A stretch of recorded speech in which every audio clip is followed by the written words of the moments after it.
வணக்கம் மக்களே. வேணா காலையிலே சிக்கமாக எதையோ ஊற்றி குடிச்சிட்டு இருக்கான்னு நினைக்காதீங்க. நான் சொல்லியிருக்கேன் போன வீடியோவில் எனக்கு உடல்நிலை குறைபாடுன்னு, அதனால தொண்டை வலிக்கு ஒரு மருந்தான் இது. கலர் பார்க்கவும் ஒரு மாதிரி இருந்துச்சு, ஸ்மெல்லு பார்க்கவும் ஒரு மாதிரி இருந்துச்சு. எக்ஸ்பைரி டேட் முடிஞ்சிருச்சுன்னு தான் நினச்சேன்.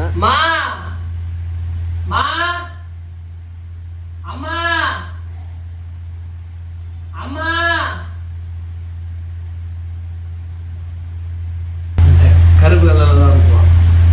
டானிக்லாம் கசக்கும்னு சொல்லி நான் சின்ன வயசுலேருந்து இதெல்லாம் குடிக்க மாட்டேன். அது குடிச்சதான் நான் பண்ண பெரிய தப்பு. அந்த நாள் ஃபுல்லாக அந்த கசப்பையை நாக்கிலே ஒட்டிட்டு இருந்துச்சு. குடிச்சோடனே வாந்தி வர மாதிரி ஒரு கொமட்டல் ஒன்று விட்டுச்சு பாருங்க. சரி விடுங்க, என் கஷ்டம் என்னோட போட்டோம். நீங்கள் நம்ம பேஜுக்கு புதுசாக இருந்தீங்கன்னா நம்மளை ஃபாலோ பண்ணி விட்டு பாருங்க. நீங்கள் பண்ணுற சின்ன ஃபாலோ நமக்கு ரொம்ப பெரிய யூஸ்ஃபுல்லாக இருக்கும். இன்றைக்கும் ஒரு திருமணம் இருந்துச்சு மக்களே. அதனால நானும் எங்கள் அம்மாவும் கிளம்பி திருமணத்துக்கு போயிட்டோம். எங்கள் அக்கா பையன் துரைந்தர் படம் வில்லன் மாதிரி நின்றுட்டு இருந்தான். என்னடா அவன் டெய்லி ஏதாவது ஒரு திருமணத்துக்கு போய் சாப்பிட்டுட்டு இருக்கானேன்னு சொல்லி கண்ணு வைக்காதீங்க, புள்ளையோட உடம்பு குறைஞ்சிரும். அங்கேருந்து நம்ம ஸ்ட்ரெயிட்டாக நைட்டுக்கு போயிடுவோம். ஏன்டா நடுவில் என்னாச்சுன்னு கேட்காதீங்க. அதான் சொன்னேன் உடல்நிலை குறைபாடுன்னு. தூங்கிட்டேன். ஒரு வாரம் ஜிம்முக்கு பிரேக் விட்ட காரணமா இல்லை உடல்நிலை குறைபாடான்னு தெரில.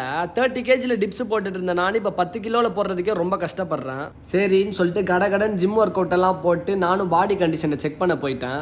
பாடி கண்டிஷனை செக் பண்ணும் போது தான்ப்பா கொஞ்சம் சந்தோஷமா இருந்துச்சு. சரி ஸ்ட்ரென்த் தான் போயிருக்கு, சைஸ் ஒன்றும் அடி வாங்கல அப்படின்னு. பாடி கண்டிஷன் செக் பண்ணும் போதே ஒரு இரும்பல் ஒன்று வந்துச்சு. இரும்பும் போது என் ஆப்ஸ்லாம் தெரியுதுன்னு ரொம்ப ஆச்சரியமாயிருச்சு. ஜிம் ஒர்க் அவுட்டை முடிச்சோன்னு தான் உண்மையான சிக்கமே ஆரம்பிச்சுது. என் நண்பர் ஒருத்தர் அவரோட 1000 ரூபாவை காணாக்கிட்டேன்னு சொல்லி ஒரு கடையோட சிசிடிவி கேமரா உட்காந்து செக் பண்ணிட்டு இருந்தோம். ஒரு 2 hour கழிச்சு தான் அவனுக்கே தெரிய வருது அவன் அந்த காசே எடுத்துட்டு வரல, அந்த காசை வீட்டில் தான் வச்சிருக்கான்னு. இரவு நம்ம குழந்தை பருவம் நண்பர்களுடன் அட்டியை விட்டு சீக்கிரமா வீட்டுக்கு கிளம்பி போயாச்சு. நான் வீட்டில் ஒரு கதை ஒன்று இருக்கு. அது என்ன கதைன்னு பார்த்தீங்கன்னா, எனக்கு உடல்நிலை குறைபாடுனால ரொட்டியும் ஆட்டுக்கால் பாயாவும் தான் செஞ்சுருந்தாங்க.